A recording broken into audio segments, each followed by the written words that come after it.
Welcome to the channel. So Xbox Series X release day. I'm going to start opening this beastie right now. Been waiting for this for a while. Quite excited. And I'm only actually upgrading to the X series because I had 3 failures with my Xbox One X series console. Or actually 4 if you count the original unit I had as well. And I kept getting video out failures, so I'm hoping this one's going to be a bit more reliable.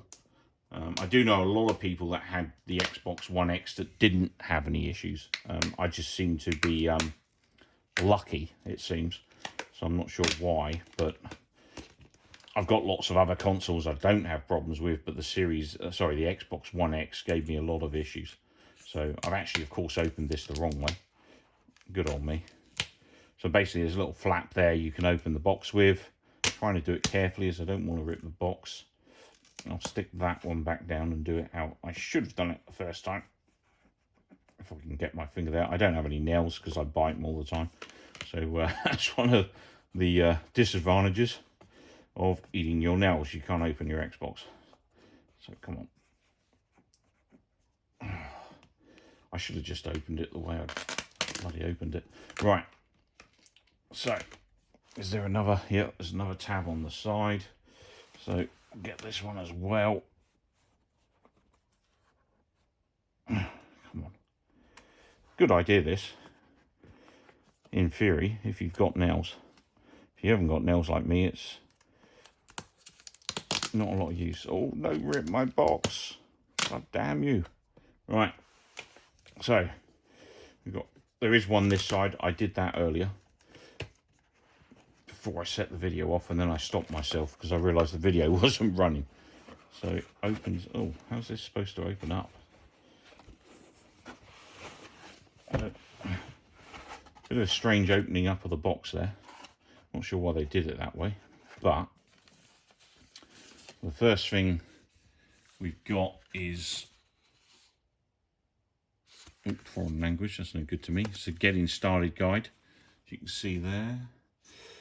So we've got a USB, Ethernet, power, HDMI port, of course, and the storage expansion slot for additional memory and stuff, which I don't have at the moment. I'll get into that a bit actually as I open it, just tell you what I know about that. So that's the leaflet. Let's pull out the box itself. The primary component, as it were. It's quite heavy actually, surprisingly heavy for what it is. Okay, so that's that. So that's the console coming out of the box right there, and I can feel that's how it's going to stand up. And I've got a little accessory kit box here. We'll put that there. What I'll do, I'll move this aside into my pile of junk behind me. And let's have a look at the accessory box first. I'll put this chap just next to me here. Get comfy, old chap, you're going to be there. And we open up the accessory box. So what we have is the controller. Now all your current Xbox One controllers and stuff will work with this console as well. So you don't have to have a new controller. If you've got a favourite old controller, it will work with the X series as well. So quite a nice feeling controller, very smooth. Reminds me a little bit of those PowerA controllers, design-wise. I do like the dipped-in D-pad. That's definitely a better design. Buttons feel quite nice. Feels very generic. Similar form factor to the existing controller. Maybe a little thinner down here, maybe. But yeah, it feels quite nice. Quite like it. So that's your controller. We've also got our power lead, of course. Not going to bore you with that. Some batteries for our controller. HDMI cable. Now I hope these are better quality than the ones they normally ship, because I had major issues with the Xbox ultra high speed HDMI cables, color distortion issues, and even loss of image. Some of these actually were causing some of my video out issues. That's why it took so long for me to identify some of the actual hardware failures. So it's a combination of these cables and the machine itself was giving me trouble on the Xbox One X. We've got our manual, of course, warranty registration and stuff, and that's pretty much it. So here is the new controller. So this is the Series X controller, and key design differences, obviously we don't have the invert here on the controller like you normally do. You have a bit of a ledge defining the Xbox X, or the Xbox symbol if you like. D-pad is a nice concave D-pad. I actually prefer that. It's going to be much better for fighting games, which obviously, if you know me and you follow me, you know that's what I do quite a lot.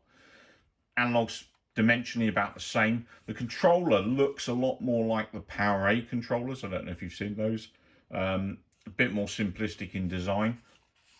The other nice feature we do have, I don't know if I can capture it on the camera, there is very faint gripping on either side that run up to this area on the actual stems of the controller, but not, actually no, it does run onto the inner as well. The inner is slightly abrasive as well, so it's quite a nice feel for gripping. The other thing they've done is they've actually included some trigger grip here and on the RBLB, so that's a nice design as well. That'll help play a bit better and help grip the controller better, so that's a good design. We've obviously got our generic USB plug and play for powering the controller or charging it, and also we've got our sensor button for connecting to the Xbox and pairing them. So it's quite a nice controller, a little bit more simplistic. It looks marginally smaller to me, and I'm going to try and take some images to show that, but it does actually look slightly smaller to me compared to the generic. This is the generic Xbox One S controller you get from my wife's Xbox One S, and as you can see, this one does have the invert here. The D-pad is obviously different. We've only got the 4 angles on here, whereas the new one is concave and covers all areas. The other thing we don't have actually is this button here, which I'll show you here, right there. New button on the controller there. I'm not sure what that is yet. I'll find out in a minute, I guess. So, but yeah, that's the new controller. Quite like the design. Kind of a charcoaly black, really. And it's got a nice feel to it, it's good size. It is, to me, it looks marginally smaller. Marginally, not by a lot though. So now time to unravel the controller. So we've got this Power Your Dreams piece of card around the unit itself. We take that off and carefully open this beastie up.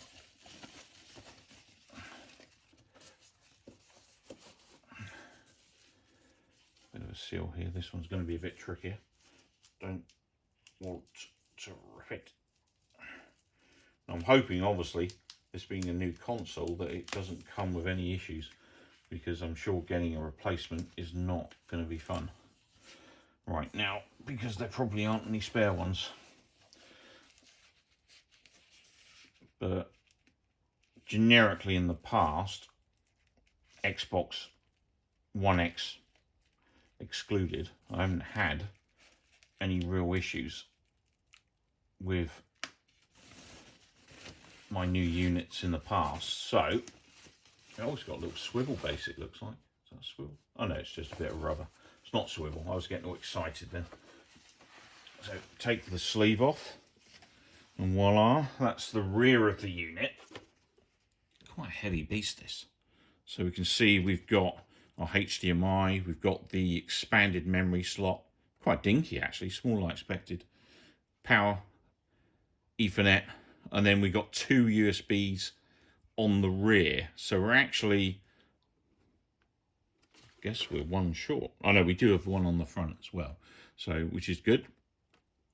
And then we've got some kind of venting at the top there, it looks like. A little vent at the top. It's quite a serious, heavy beastie, this one. Your Xbox emblem on the side. I don't know if you can see that. You've got this rubber stand at the bottom. And then the front, we've got obviously our drive, check button, and then sensor for pairing controllers, and then another USB port. So there are 3 USB ports, which is good. And then obviously that top design with the mesh.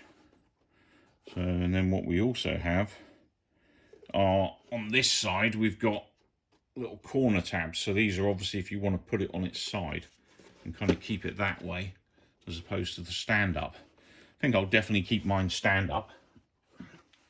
So there it is, Xbox Series X, fully unboxed. That's everything you get in the box. You get the controller there, obviously your HDMI cable, power lead, batteries for your controller, and then your manual. No headset you get with this, so obviously you will need a chat headset if you don't have one already, or you know, an alternate headset of your choice. As you can see here, HDMI cable in, power cable in. Now I just hit a particular problem for me because I have a set of these guys. I have an Astro A50s that I use, and I have a problem because I've got nowhere to put my optic cable. There is no optic slot on the back of this unit, which is a bit of a nightmare because it means my A50s are now redundant. Bit shocked by that, and I'm not sure why. So I guess I'm going to have to do some research, but if you're like me and you've got A50s or any kind of headset that requires an optic input, you're knackered because there isn't one. Yeah. Okay, so all cabled up, HDMI cable, power lead, Ethernet, and my USB hard drives 1 and 2. So pretty much ready to rumble at this point. Okay, so I'm all cabled up, ready to roll. Got my 2 hard drives connected to my X series. And now we're gonna power on the controller for the first time. I may need to sync this, we'll find out very shortly. No, it was already synced, cool. So that's handy.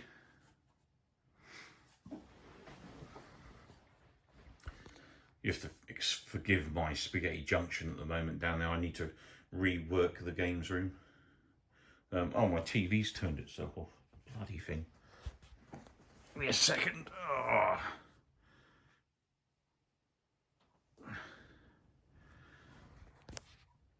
Okay. So, it says set up with an app. New code. Why do I want to set the bloody thing up with an app? Can I have English, please?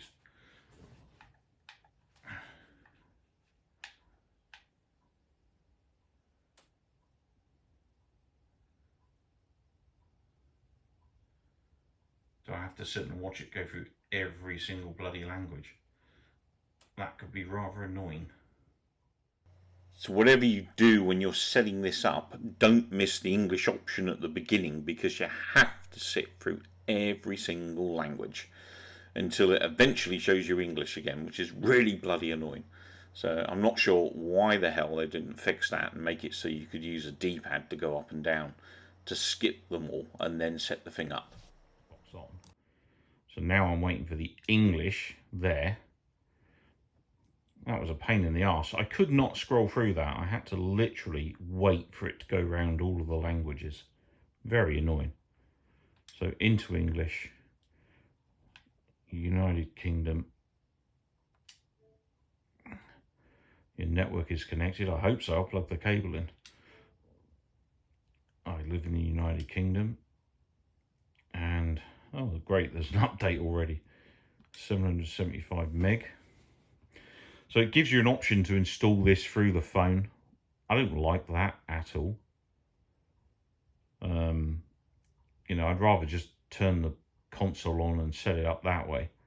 You know, I don't like having to need a phone to get the bloody console to work. So, I mean, you don't, you can do it without the phone, so you can ignore the setup with a mobile phone. I'll just do that later. I just don't want to be messing around with that right now.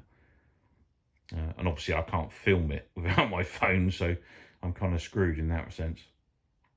So 775 meg update to do. And, you know, so far, one, I didn't like the packaging. I think the packaging is well designed to keep the product safe, but I didn't like the experience of getting into the box and stuff. I think it's not a very good design, and I much prefer the previous box designs that they did. The 360 box was probably one of the best ones because that opened up at the front. I thought that was going to do the same. It kind of did, but then it kind of falls to pieces, and getting it back together again is not a lot of fun. You know, so I'm not a fan of the box in terms of a collector box, if you like. I hope they redesign that so it opens a bit more normally. So yeah, I'm disappointed there's no optic, definitely, because I have my old Bose 5 and 321 system down there. Sorry, it's a real mess in here at the moment. I've got to rework all this cabling. But yeah, I've got my Bose 321 system down the bottom there, which I've always used for my sound when I'm playing games and stuff. So that is pretty much redundant now. Other than, well, I guess I'll connect the PS4 to it. But a little bit frustrated that's not an option now. So no optic cable. And then the other thing, not a negative in some sense, obviously it's technology getting better, getting, you know, faster. USB-C connection on the game controller is obviously a key difference as well. Okay, so it's downloaded the update. Now it's doing the update. So but the great thing is obviously with the Xbox, unlike the PS5, everything, you know, from your Xbox One, your controllers, your, you know, all your peripherals and stuff, unfortunately, obviously not your optic headsets, will work, you know, so all your existing controllers will be fine, which is pretty cool, unless they have an optic cable. So I'm not letting that go anytime soon. So come on, get updated. 85%. Now the other thing, a friend of mine was calling me while I was trying to make this video, and he wasn't happy because the internet absolutely sucks today. And it's probably because there's a lot of people powering on Xbox One X series consoles. So the internet is probably not going to be any fun at all today, trying to set your console up or downloading new games. I hope I'm wrong, but at the moment it's not looking good based on what he and someone else said to me. So my controller turned itself off in the meantime while that was updating. Telling me to press the A button, we do that. And, oh, you are kidding. I can't update it, I've got no bloody cable. I thank God for that. That was going to be frustrating. Because obviously on the old Xbox, you have to have it connected to a charge cable to do the update. So at least you can do the update now without a bloody cable, because that is really annoying. And that I was just about to get very upset then if I needed to plug a cable in because I don't have one. Oh, who knows, I might actually get to play this thing today. We should. Okay, so the controller's now updated. So on to the next section. Next you'll sign in with Microsoft account, yada yada. How we use your data, okay. You don't have to do what I'm doing in the video here. I normally just say send optional data. Hopefully it helps improve the services. They can see what kinds of issues you get, I guess, when the system hangs and stuff.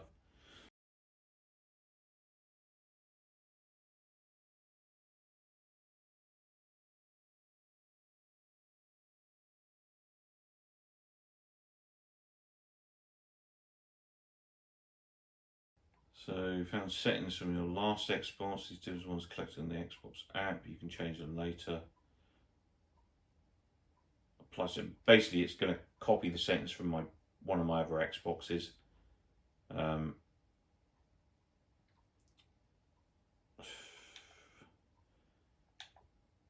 I'll say apply settings. I'll be interested in which Xbox it wants to attach to this account. We'll see, I guess. So I'm going to use instant sign in. I always do that.